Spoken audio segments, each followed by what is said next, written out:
먼저 1절에서 9절까지 말씀을 읽고 조금 말씀드리고 먼저 1절에서 9절까지 말씀을 같이 읽겠습니다. 3회에 사울이 여호와께서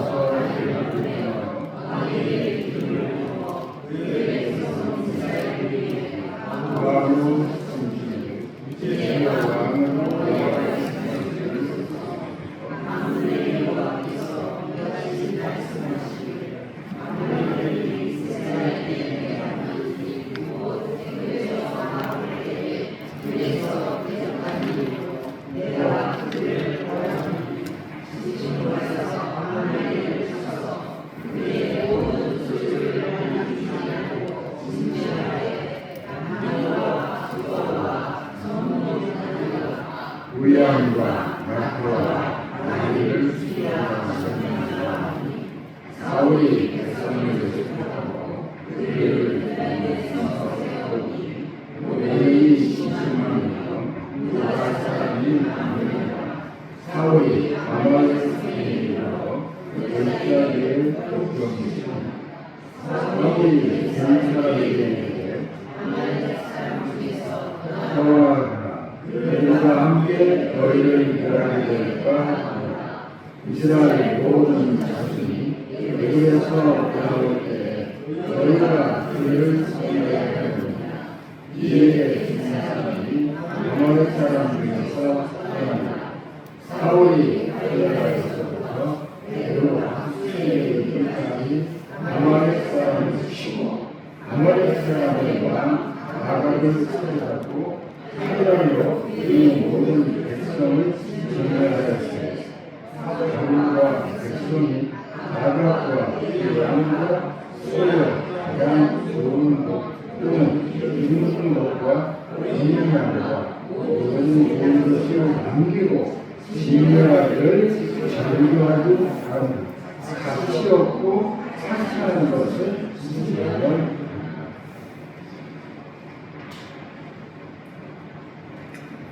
오늘 저녁에는요,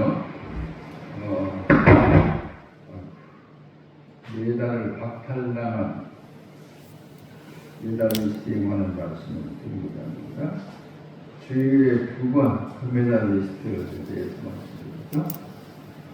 금메달리스트, 은메달을 어떻게 받았을까 다른 이유가 있었습니다. 그런데 오늘은 사울이라는 시대 초대 왕에 관한 이야기인데요. 이 사람은 왜 받은 메달을 하나님께서 뺏어버렸을까? 대단히 궁금한 얘기입니다. 사람 치고 모두가 다 장점으로만 구성된 사람은 없습니다. 장단점은 있죠.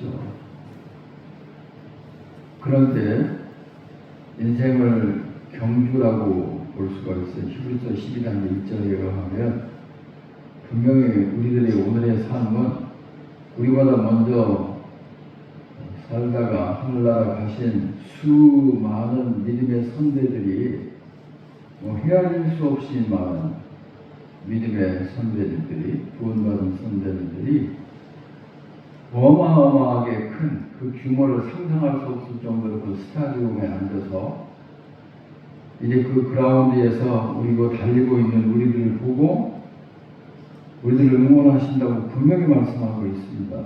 히브리서 12장 1절에 나와 있어요. 우리는 경주하는 거예요. 신앙의 경주를 하고 있는데 그 경주에서 금메달을 줬다는 사람이 있고 은메달을 딴 사람이 있고 동메달을 딴 사람이 있는데 이 사울을 보면 우리가 이거 어떤 놈이야, 어떤 왕이야 라고 생각하기 쉽지만 그건 오해입니다. 오해라고 하는 건 우리가 사는 동안에 누구에게나 있을 수 있는 일이에요. 또 있기도 하고요. 오해가 있습니다. 오해받으면 정말 속상하고 화가 나고 심지어는 오해를 이기지 못해서 목숨을 끊는 사람도 있어요. 그런 일이 없어야 되겠지만 또 세상에는 안 있잖아요. 그러니까 그런 것들을 잘 우리가 해결해내야 되거든요. 아주 짧은 답을 해드리겠습니다. 오해를 받을 때 가장 오해를 많이 받은 분이 누구? 예수 그리스도예요. 예수 그리스도. 그러니까 여러분 오해받아도 그것 때문에 죽을 생각하지 마세요. 예수님 보고 뭐라고 했어요? 귀신의 왕이라고 했어요. 그보다도 모욕적인 말은 없잖아요. 근데 그렇게 말하고 끝내 회개하지 않으면 그 사람은 그것 때문에 지옥 갑니다. 분명히 성경이 말하고 있어요. 용서받을 수 없는 죄, 용서해 주기를 위해서 기도로 해서는 안 되는 죄악이 있어요. 그게 뭐냐? 그게 성령을 회방하는 죄는 용서받을 수도 없고 용서받기를 위해서 기도해 줄 수도 없어요. 그러니까 예수님도 오해를 받았어요. 그러니까 예수님은 오해받은 것 때문에 죽은 거 아니잖아요. 오해를 다 이겨냈습니다. 자기가 아니면 괜찮아요. 그 오해하고 있는 내용, 내가 그렇지 않으면 오해에 얽매이시고 오해를 지시면 안 됩니다.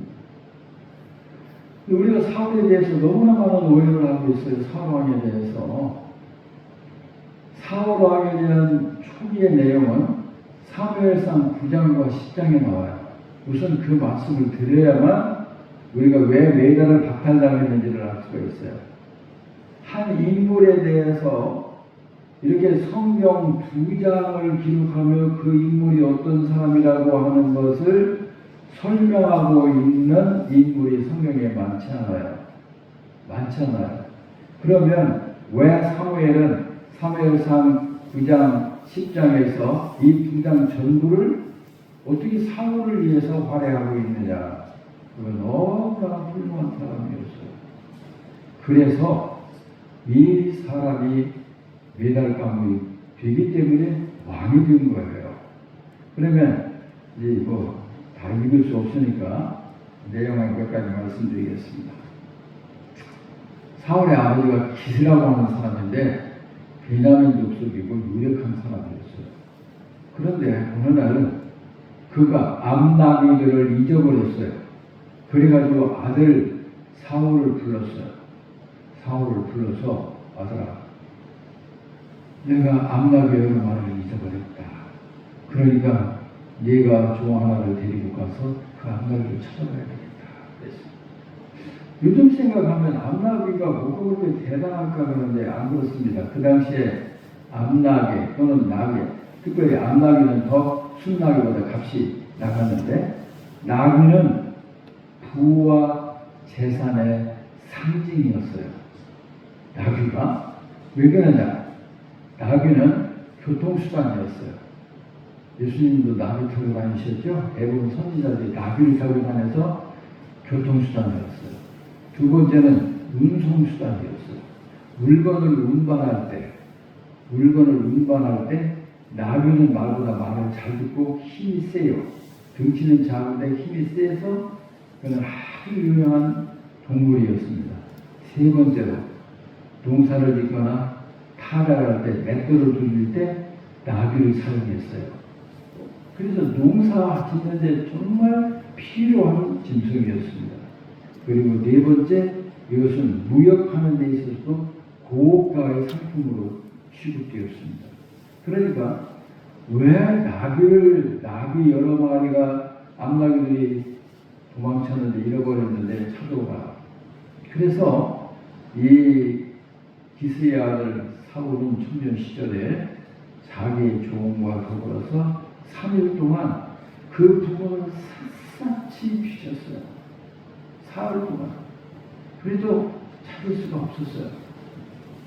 그래서 기진맥진하고 그리고 가지고 왔던 음식도 다 떨어지고 돈도 다 떨어지게 됐어요. 그때 지쳐 있을 때 우리가 아버지께로 돌아가는 게 좋겠다. 오히려 나비 걱정이 아니라 우리 아버지가 걱정해서 큰 근심에 빠질 것 같다. 그러니까 우리가 여기서 돌아서자. 그랬을 때 같이 갔던 이 종이 말하기를 이 쇼비라는 곳에 아주 훌륭한 분이 계신데 그분에게 가서 물어보면 그분이 선지자를 예전에는 선견자라고 불렀어요. 미리 무엇을 내다보고 아는 사람이라는 뜻이에요. 그분의 말은 하나도 실수가 없다고 합니다. 그러니까 우리가 찾는 나비에 관해서 그 어른에게 물어보면 우리에게 소상히 알려줄 것입니다. 그거 좋다. 그런데 그렇게 훌륭한 분에게 우리가 갔는데 우리가 예물을 드릴 선물이 하나도 없지 않느냐. 선물이 하나도 없어. 그러니까 우리가 이렇게 존경받는 분, 이런 훌륭한 분을 찾아가는데 예물 없이 간다고 하는 것은 예의가 아니다. 그래서 이 두 가지만 보더라도 사울이라고 하는 청년은 정말 효자였고 자기에게 맡겨진 일이 힘들고 어려운 일이지만 최선을 다하는 사람이었다는 것을 볼 수 있어요. 두 번째는 어른을 존경할 줄 아고 그리고 훌륭한 분에게 예절을 잘 지킬 줄 아는 예의가 반듯한 청년이었다는 거예요. 우리가 어떻게 그냥 사람이 너무 아쉬우면 뭐 염치코치 없잖아요. 그런데 이 사울은 그러지 않았다는 거예요. 그분 그렇게 훌륭한 분을 우리가 찾아가는데 예물 없이 찾아간다는 것은 이 예의가 아니다. 그때 그 종이 말을 나에게 4분의 1 세겔이 있습니다. 예. 이렇게 조그마한 은조각이에요. 이것을 그분에게 사무엘이라고 하는 분에게 예물로 드리시면 좋겠습니다. 그렇게 했어요. 그래서 이제 사무엘을 만나게 되었습니다. 사무엘은 하나님의 계시를 받아서 사울이 자기의 올 것을 미리 알고 다 준비하고 있었어요. 그래서 이제 그 사이에 같이 식사도 하고 그 모임에 가서 대접도 하고 상주하고 앉히고 그렇게 했습니다. 그리고 나중에 뭐라고 하느냐면 이 백성들이 자꾸 하나님을 저버리고 왕을 구하는데 하나님이 너를 왕으로 세우셨다. 그렇게 이 사울 청년을 불러다가 사무엘이 말을 합니다. 그러니까 이 사울이 말하기를 저는 우리 12지파들 중에서 제일 수가 적은 지파의 사람이에요. 베냐민 지파요. 그 베냐민 지파 중에서도 가세가 가정의 형편이 아주 약한 집안의 자식이기 때문에 저는 자격이 없습니다. 그렇게 사용을 합니다. 그렇게 사용을 해요. 아니 그에게 왕자리를 하나님이 주겠다고 하는데도 저는 그 일을 감당치 못합니다. 라고 겸손하게 그 어마어마한 영광을 이렇게 받아들이지 않습니다. 그럴 때 사무엘이 강권하여서 그에게 기름을 붓고 왕으로 세웁니다. 얼마나 겸손한 사람이에요. 그런데 많은 사람들이 사무엘의 말을 듣고 이 사울을 왕으로 받아들이는데 그 사울이 용모가 얼마나 훌륭하냐면 모든 이스라엘 백성들보다도 어깨 위가 더하고 그 육체는 흠 잡을 데가 하나도 없는 최고의 준수한 사람이었어요. 그래서 모든 사람들이 그 용모를 보고 또 사무엘이 이렇게 하나님께서 그를 세우셨다라는 것을 이제 밝히는데 그런 방법으로 하나님이 이 사람을 세우시고 이렇게 하지 않아요. 사무엘. 온 12지파에서 제비를 뽑아서 어떤 지파에서 왕을 세우시는가를 뽑아요. 그래서 전부 대표자들이 나와서 뽑았는데 12지파 중에서 베냐민이 뽑혔어요. 베냐민 지파가. 베냐민 지파의 사람들이 다 모여서 투표를 해고 제비를 뽑았는데 거기에 바로 기스의 아들 사울이 제비에 뽑혔다는 거예요.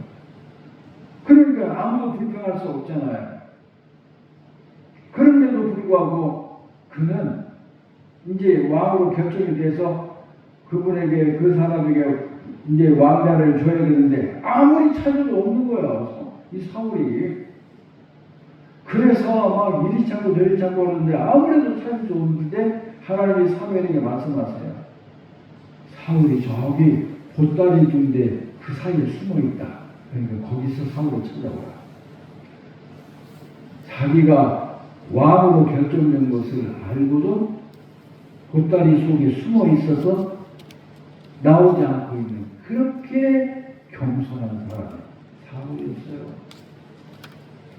자, 그래서 이제는 기름을 부어 왕을 세우셨고, 그 다음에 모든 백성들이 환호하는데, 그 중에 요즘 말하는 불량배들, 깡패들이, 그 무리들이 기스의 아들이 뭘 우리의 왕이 될 수 있느냐 하면서 그를 비난하고 욕하고 받아들이지 않았어요. 이 소식을 들은 사울은 그는 이제 왕이 됐으니까 자기의 직분으로 그를 처벌할 수 있어요. 그런데도 그들에 대하여 잠잠하였다. 10장 마지막 절에 나오고 있습니다. 여러분, 이렇게 훌륭한 사람이에요. 이렇게 훌륭한 사람. 그는 자식으로서 효도했고 최선을 다해 자기에게 주어진 일을 완수하려고 노력한 사람. 그는 존귀한 사람에게 예를 깍듯이 지킬 줄 아는 사람. 또한 그는 참으로 겸손하여 자기에게 돌아오는 합법적인 권좌를, 권리와 왕좌를 사용할 줄 아는 사람. 그가 왕으로 이제 세움을 받았을지라도 정면으로 대놓고 그를 비난하고 욕하는 자들을 처벌하지 아니하고 잠잠히 마음을 다스렸던 사람. 아니, 이런 사람이 어디 있어요? 비교할 수 없는 사람이라는 거예요.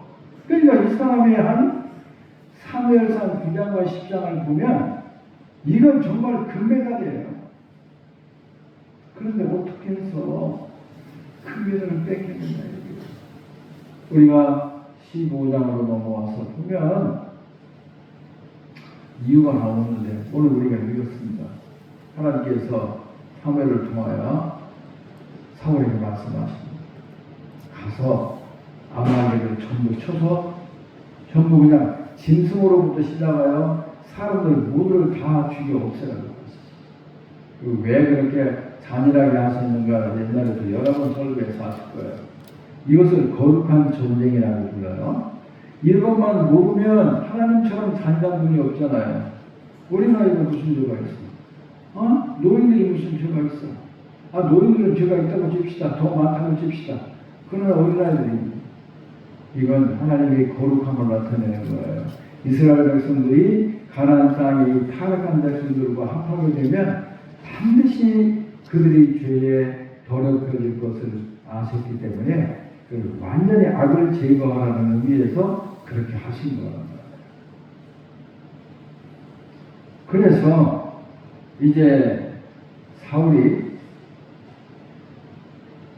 사무엘을 통해서 주어진 하나님의 명령, 하여튼 아말렉을 쳐서 진멸하라, 전멸시키라는 명을 받았습니다. 근데 죄목이 뭔지 아세요?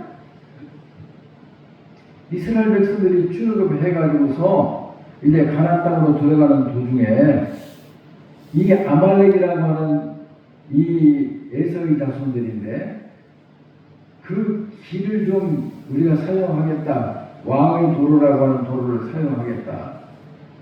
그런데 그들이 거절을 했어요. 우리가 손대지 않고 통과료를 내면서 일제 너희들의 재산에 대해서 물건에 대해서는 손대지 않고 그리고 통행세를 주고 우리가 가나안 땅으로 들어가겠다. 그랬는데도 불구하고 거절하고 도둑이 났고 후미에는 저희가 어린아이들, 노인들, 병자들이 그 긴 행렬에 맨 뒤에 있을 거 아니에요. 근데 후미를 공격해서 그들이 죽였어요. 여러분 잘 들으세요. 하나님이 그걸 잊지 않으시는 거예요. 너희 조상들이 애굽에서 나와서 가나안에 들어갈 때 그때 이 아말렉 족속들이 후미에 처져 있는 연약한 이스라엘 백성들을 쳐 죽였다. 그걸 내가 잊을 수가 없고 그걸 내가 벌하지 않을 수 없다. 우리가 세상에 사는 동안에 연약한 자들을 함부로 대하시면 큰일 납니다. 그들의 원한을 하나님께서 들으시고 원수를 갚아주신다는 말씀이 성경에 얼마나 많이 있는지 몰라요. 그게 이 세상에서 어떤 이유로든지 간에 축에 들지 못하고 그리고 약한 사람, 천한 사람, 이런 사람들을 보호하려고 하는 것이 하나님의 인간 사랑이에요. 그런데 사람들은 그런 사람 별 쓸모가 없다고 생각해서 함부로 대하죠. 여러분, 저나 여러분이나 절대로 연약한 이들을 함부로 대하시면 큰일 납니다. 그건 하나님을 적대하는 행위입니다. 하나님이 잊지 않으신다니까요. 잊지 않으세요. 그러니까 그 죄목 때문에 아말렉을 시도 없이 말려버리는 거예요. 그래서 전쟁을 했는데 21만 명이 동원이 됐어요. 대군입니다. 지금 21만 명이라는. 그래서 아말렉과의 전쟁에서 그냥 싸그리 죽여야 되는데 어떻게 했어요? 짐승들, 사람들은 다 죽이고 짐승들은 좋은 것은 죽이지 않고 또 사람들 중에 제일 머리가 되는 왕 아각은 죽이지 않았어요. 그 살려줬어. 전리품처럼 살려줬다는 거예요. 거기까지 9절까지 말씀입니다. 자, 이것이 왜 죄가 될까요? 우리가 하나님의 명령을 지킬 때는 여러분 나 90% 지켜서 아무 의미가 없어요. 90% 지키면 아무 의미가 없습니다. 왜 그렇죠? 하나님은 완전한 분이시죠.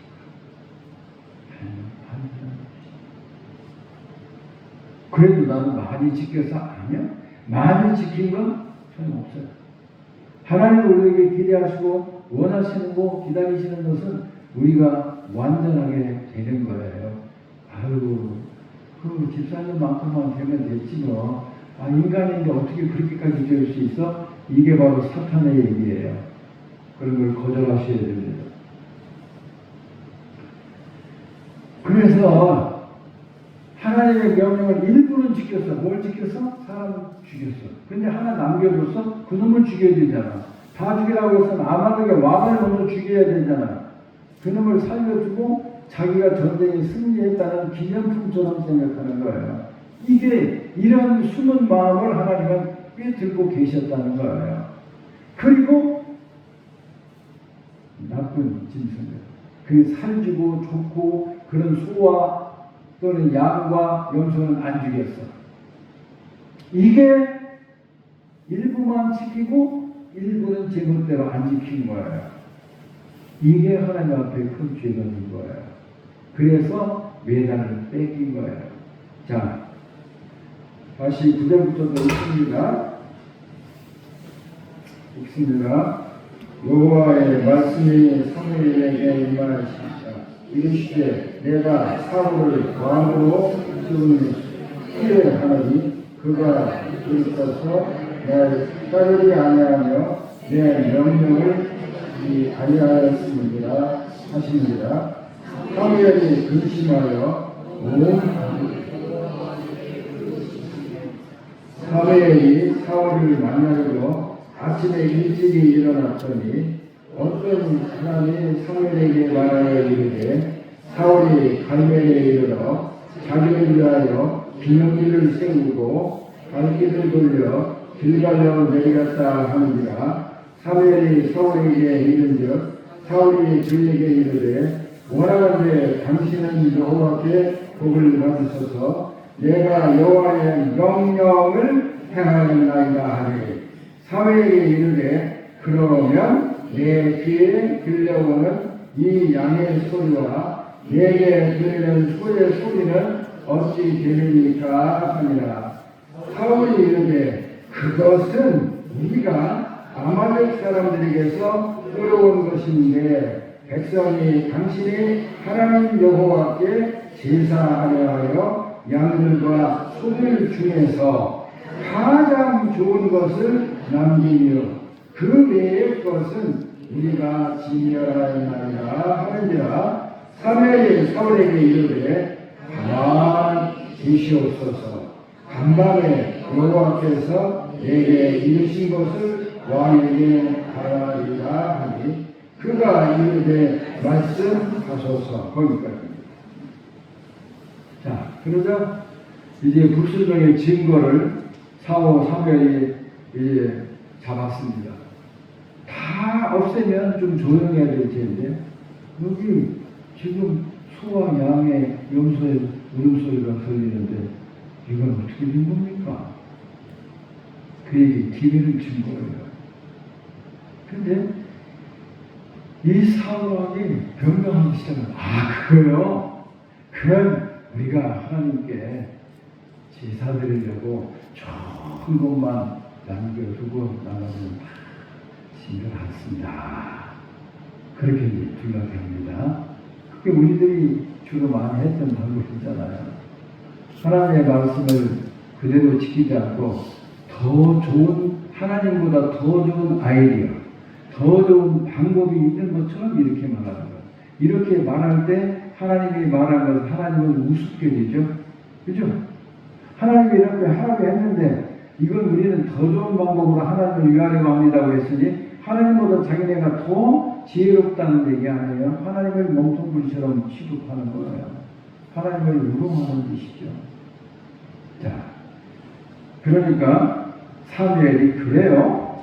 그러면 지난 밤에 하나님께서 나에게 하신 말씀을 당신에게 들려드리겠습니다.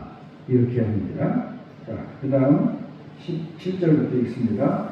사무엘이 이르되 왕이 스스로 자기의 여리를 그때에 이스라엘 지파의 머리가 되지 아니하셨나이까. 여호와께서 왕에게 기름을 부어 이스라엘 왕을 삼으시고 또 여호와께서 왕을 길로 보내시며 이르시기를 가서 죄인 아말렉 사람을 진멸하게 다 없어지기까지 치라 하셨거늘 어찌하여 왕이 여호와의 목소리를 청종하지 아니하고 탈취하기에 급급하여 여호와께서 여기시는 일을 행하셨나이까. 사울이 사무엘에게 이르되 나는 실로 여호와의 목소리를 청종하여 여호와께서 보내신 길로 가서 아말렉 왕 아각을 끌어왔고 아말렉 사람들을 진멸하였으나 다만 백성이 그 마땅히 멸할 것 중에서 가장 좋은 것으로 길갈에서 당신의 하나님 여호와께 제사하려고 양과 소를 끌어왔나이다 하는지라. 사무엘이 이르되 여호와께서 번제와 다른 제사를 그의 목소리를 청종하는 것을 좋아하신 같이 좋아하시겠나이까. 순종이 제사보다 낫고 듣는 것이 순양의 기름보다 나으니 이는 거역하는 것은 정치는 죄와 같고 완고하는 것은 사신 우상에게 절한 죄와 같습니다. 왕이 여호와의 말씀을 버렸으므로 여호와께서도 왕을 버려 왕이 되지 못하게 하셨나이다 하니. 그럼 두 번째 더 나쁜 게 뭐죠? 자기가 잘못한 것을 책임을 백성들에게 떠넘기는 거예요. 떠넘기는 거. 남의 탓하는 거.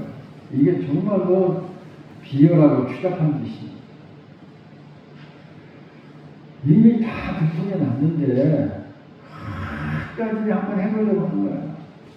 나는 그렇지 않았지만 백성들이 그렇게 하려고 해서 제가 어쩔 수 없이 그렇게 된 것입니다.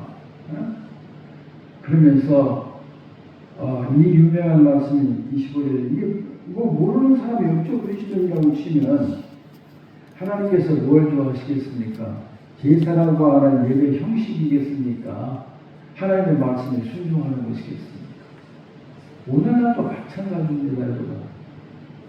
믿음이 아니라 종교인이라고 말해요. 신자와 종교인은 달라요. 그런 말을 저도 설교할 때 가끔 했습니다만, 종교인은 뭐예요? 의식에 사로잡혀 있는 거예요. 나 예배 참석했어. 그것으로 만족해요. 예배 참석했어? 그걸로 만족합니까? 나 주일날 예배 참석했어? 뭐 그러면 되지 뭐. 그것 갖고 만족한다는 사람은 정말 크게 잘못하는 거야. 순종이 제사보다 낫고. 그런데 그 사람들은 뭐죠? 우리가 하나님 앞에 예배 드리려고 좋은 제사에 쓸만한 좋은 소와 양을 남겨주었습니다. 단순히 그것뿐입니다. 그리고 하나님께서 다 멸하려고 했는데 하나님께 제사를 드리려고 그랬다. 사실이 그렇다 할지라도 그 사람들은 하나님의 명령에 불순종한 거예요. 여러분, 우리가 하나님의 말씀을 지킬 때 순서가 있어요. 순서가 있습니다. 첫째 순서가 뭐였죠? 제가 이것도 옛날에 많이 가르쳤어요. 첫째는 명령에 순종하는 거예요. 둘째는 교훈을 따르는 거예요. 교훈보다도 명령은 최우선이에요. 명령을. 계명이라는 말에 법령이라는 뜻이에요. 법칙, 규칙, 법규, 명령인 거예요. 법을 선포하고 제정하고 선포할 때 국민들을 찾아다니면서 사정합니까? 법 좀 지켜줘요. 법 좀 지켜주세요. 그럽니까? 아니에요. 그렇지 않아요. 그러니까 우리가 하나님 앞에서 어떻게 행동해야 되느냐? 그럼 하나님의 명령하신 것이 첫 번째. 두 번째는 하나님이 우리에게 교훈해 주신 것. 교훈과 명령은 달라요. 그래서 이 말씀하시는 거예요. 계명, 이게 첫 번째 우리가 지켜야 될 거예요. 그렇기 때문에 이 사람들은 지금 일부는 지켰어요. 우리가 아브라함 다 죽였고 뭐 병들고 시험탄고 그런 거 다 죽여버렸어. 그런데 가장 좋은 것, 뭐 왕도 안 죽였고 좋은 소와 양들은 죽이지 않고 남겨줬어. 왜 그랬어? 하나님께 예배하려고요. 그게 제사. 순종이 제사보다 낫고. 예배만 드리고 하나님께 아무런 순종도 하지 않아. 그 사람 하나님이 받으시지 않아요. 받으시지 않습니다. 저는 예배에 관해서 가장 많이 말씀드렸던 것이 뭐냐면 이런 거예요. 너희가 예배를 드리러 가다가 형제들하고 원수 진 생각이 나거나 재물을 가지고 갔던 예물을 성전에다 두고 가서 그 사람과 화해하고 와서 예배 드려라. 그렇게 예수님이 가르쳐 주셨죠? 그랬어요? 안 그랬어요? 아니 일주일 동안 혹시 죄를 졌다고 합시다. 그러면 예배 시간에 회개하면 되는 거야? 예배할 때 미리 회개하고 와서 깨끗한 심정으로 하나님을 예배해야 될 거 아니에요. 예배 시간이 뭐 죄 씻는 시간이야? 아니에요. 그러니까 하나 잘못 생각하고 있는 거야. 예배를 이용하려고 하는 거예요. 자기 이익을 위해서, 자기 체면을 위해서, 자기 믿음을 위해서. 근데 하나님 다 위해서요. 그러니까 이 세상에서 가장 어리석은 사람은 누구냐? 하나님을 속이려는 사람. 그 사람처럼 어리석은 사람은 없습니다. 그 사람처럼 어리석은. 이는 마치 소경에 눈 뜨고 있는 사람을 속이려고 하는 것과 똑같은 짓이에요. 기억하세요. 우리가 어떻게 하면 내가 하나님 앞에 잘못을 저지르지 않을까 결심해도 소용없어요. 네? 하나님이 지금 나를 보고 계신다. 하나님이 나를 듣고 계신다. 내가 지금 하나님 내 앞에 계시다. 이런 생각을, 이런 믿음을 갖지 않으면 사람은 누구든지 계속해서 잘못, 또 잘못, 그리고 변명하고 싶고 잘못을 남에게 떠넘기기 쉬운 거예요. 이건 누구든지 힘든 일이에요. 이 악한 습관을 떨쳐내는 것이 내 일부를 잘라내는 것부터 주님이 뭐라고 했어요? 네 손이 죄를 짓느냐? 잘라내버려. 네 눈이 죄를 짓느냐? 파내버려. 진짜 눈을 파고 손을 잘라야 되겠습니까? 그렇게 결단하는 거예요. 그렇지 않는 한 소용이 없어요. 그러니까 이 사람들이 지금 이렇게 말할 때 그 유명한 말씀 하시는 거예요. 제사라고 하는 종교 의식을 하나님이 기뻐하시겠느냐, 아니면 하나님이 무슨 말씀을 하셨든지 간에 그 말씀을 청종하는 것을 좋아하시겠느냐, 이 식이 되겠죠? 자, 우리는 하나님이 좋아하시는 것이 뭔지를 반드시 알아야 됩니다. 왜 우리가 하나님의 명령에 순종해야 되죠? 왜? 네? 하나님 무서우니까? 아니야. 하나님이 그걸 좋아하시니까. 마음에 새겨주세요. 우리가 왜 하나님의 말씀, 하나님의 명령에 순종해야 우리가 순종하는 것을 하나님이 좋아하시니까. 우리는 누가 좋아하면 막 신이 나서 자꾸 그렇게 하고 싶지 않아요? 그러니까 예수 믿고 하나님의 명을 순종하는 것도 좋아해서 하는 거예요. 사랑해서 하는 거예요. 무서워서 하는 거예요. 너희가 무서워하는 영을 받지 않았다. 종의 영을 받지 않았다. 종은 일생 동안 주인을 무서워하는 거예요.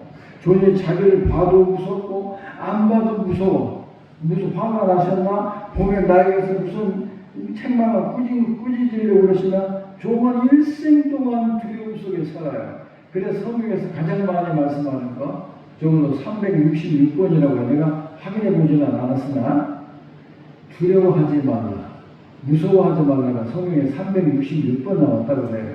제가 직접 확인한 건 아닙니다만 책을 읽어보니까 그래요. 왜 그랬죠? 우리의 사는 1년은 365일이잖아요. 그러면 두려워하지 말라, 무서워하지 말라. 우리가 종이 아니라는 얘기예요. 우리 하나님의 자녀라는 거예요. 자유인이라는 거예요.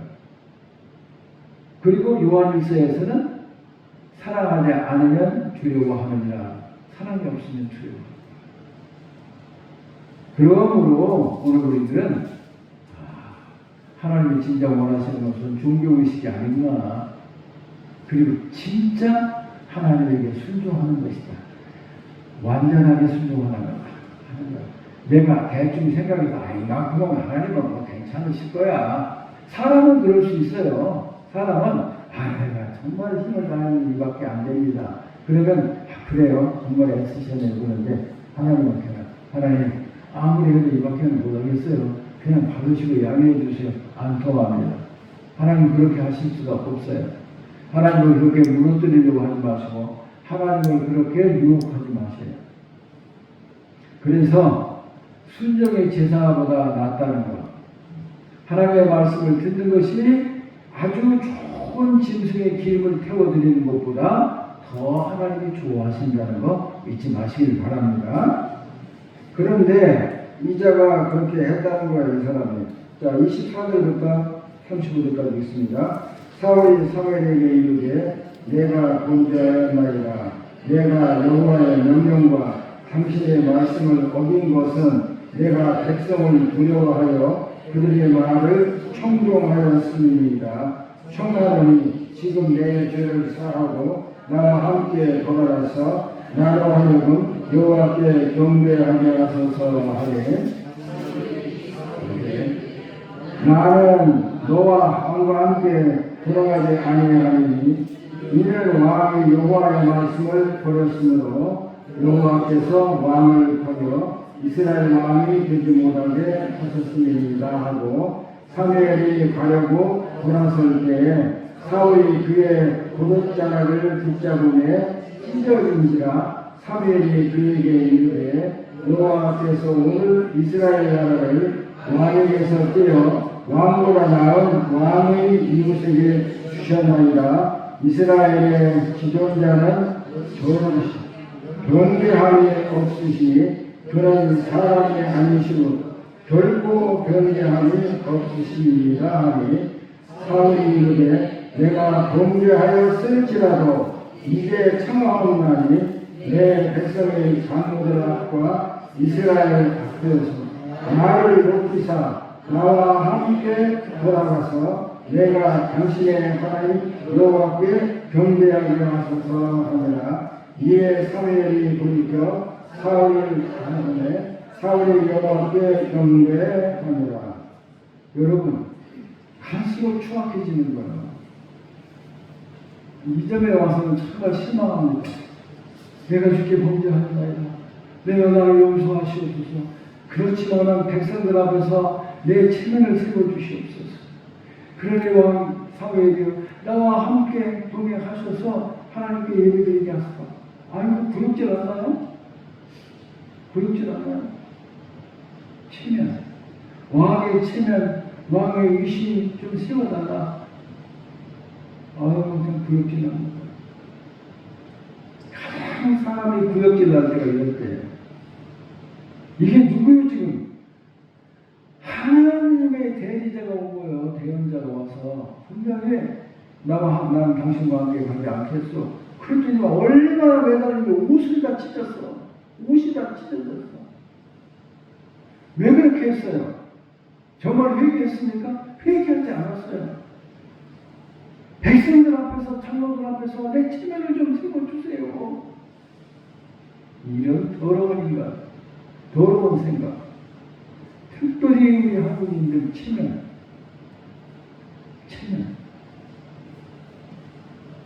교회 안에서 진짜 체면 세워.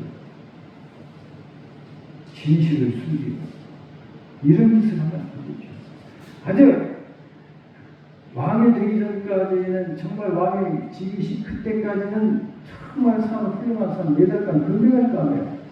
그런데 그 이후에 아말렉을 치고 길갈로 가서 뭐라고 해서 처음에 자기 기념비를 세웠어. 자기 기념비를 그때부터 완전히 타락하기 시작한 거예요. 그리고 체면 유지, 왕권 유지, 그를 위해서 다윗을 10년 동안 짐승처럼 사냥꾼처럼 쫓아다니면서 말로 다 할 수 없는 악행을 저지르고 추악한 모습을 다 보였잖아요. 이러한 사울을 우리들이 반면교사로 삼아야 돼요. 한때는 정말 청년 사울처럼 그렇게 하나님과 사람 앞에서 겸손하고 최선을 다하고 자기를 잘 억제할 줄 알고 그리고 존경받을 만한 사람에 대하여 존경을 표하던 그 훌륭한 청년이 왕이 된 다음부터 그 다음에 21만 명이 되는 대군을 모아서 아말렉을 쳐서 원수를 갚고까지는 잘하였는데 그때부터 자기 왕권을 의식하기 시작하면서 타락하기 시작한 거예요. 그러다가 나중에는 이제 이걸 버리고 다윗이 이제 등장하면서부터 거의 정신병, 편집증 정신병자예요. 그래서 그냥 전부가 어떻게 보면 자기 사위가 된 다윗을 죽일 궁리만 하는 거예요. 이렇게까지 타락하니까 그 사람은 받은 예단, 청년 때 받은 예단을 뺏겨 박탈당할 수밖에 없는 거예요. 그럼 이건 이 사울만의 얘기일까요? 아니에요. 우리들도 알아야 돼요. 우리들도 우리의 생애 속에서 잘한데 우리가 어떤 사람이 항상 잘못하는 사람은 없습니다. 잘못했을 때 잘못을 정확하게 인정하고 돌이키면 되는데 여기서 보세요. 이 타락한 모습을 보세요. 처음은 거짓말, 자기 깊은 속을 숨기면서 하나님께 제사를 내버렸습니다. 그 다음에 또 그러니까 백성들 때문에 두려워서 내가 그렇게 했습니다. 그렇게 했으면 죄를 회개해야 될 텐데 그 다음에 또 나를 좀 체면을 세워주세요. 내 죄를 사하시고 나 체면 세워주세요. 왕권을 유지하게 해주세요. 이런 짓을 저질렀다는 거예요. 우리가 그렇게 하지 않도록 반면교사로서 이 사울에 관한 기록을 성경에 많이 나오는 거예요. 자, 이제 우리가 정리해 보시겠습니다. 사랑하는 성도 여러분, 우리의 잘못이 드러나면 거짓말할 생각, 변명해서 합리화할 생각 하지 맙시다. 하지 마세요. 그건 믿는 사람이든 안 믿는 사람이든 인간의 존엄성과 명예를 짓밟는 더러운 행위예요. 이제 오늘 얘기와는 좀 다르지만은 제가 옛날에 한 설교가 있어요. 다윗의 행위가 인간이 타락한 모든 불명예스럽고 더러워진 것을 회복시켰어요. 그래서 다윗을 저는 칭찬하는 거예요. 뭐죠? 자기를 죽이려고 10년이나 쫓아다니던 사울왕을 죽일 수 있는 기회가 2번이나 있었어요. 그런데 어떻게 했어요? 아들하고 불 속에 수록을 했고, 그다음에 쫓아와서 밤에 산에서 자고 있는데도 가서 그 창하고 물병만 갖고 왔잖아요. 아들하고 불 속에 들어갔을 때도 거기에 사울을 죽일 수 있는 기회를 주었는데 그 옷자락만 칼로 돼 있잖아요. 그게 뭐예요? 원수를 용서하는 것이에요. 사울은 인간의 타락이 어느 정도인가를 보여주는가 하면 그가 그렇게 죽이려고 했던 다윗은 인간이 어느 정도로 하나님 나올 수 있는가를 보여주는 거예요. 그러니까 극한의 대립되는 거예요. 이 두 상을 우리가 볼 때 다윗은 인간의 명예를 그동안 실추된 사울로부터 시작하여 모든 사람들이 다 실추한 인간의 명예를 다시 회복시킨 사람이 다윗이기 때문에 그래서 이 사울이 나중에 뭐라고 하는지 아세요? 그것을 두 번이나 겪은 다음에 뭐라고 했어요? 너는 나보다 의롭도다. 이게 사울의 하는 말이에요. 너는 나보다 의롭도다. 나는 너를 죽이려고 했으나 나는 내가 두 번이나 내 목숨을 아껴주었구나. 이게 인간 항복이고 인간 승리의 선언임을 알아야 되는 거예요. 그러니까 저나 우리 사람들이나 얼마나 살는지 모르겠지만은 정말 인간의 명예를 지키고 살아야 된다는 거예요. 거짓말해서 속여서 온갖 못된 그런 지혜를 짜내서 내 체면 세우고 이렇게 하면 하지 마세요. 추악한 거야. 내일 죽어도 명예롭게 죽으면 잘 사는 거야. 명예롭게 죽으면. 남의 명예를 더럽히는 죄악을 범해서는 안 돼요. 그건 정말 용서하기 힘든 죄악이에요. 그래서 남을 함부로 말하고 함부로 판단하고 정죄하고 혹시 우리가 잘못을 범하면 누구든지 성령의 사로잡히지 않은 사람은 사울왕처럼 하고 싶은 거예요. 꼭 그렇게 해요. 사울왕처럼 하고 싶어요.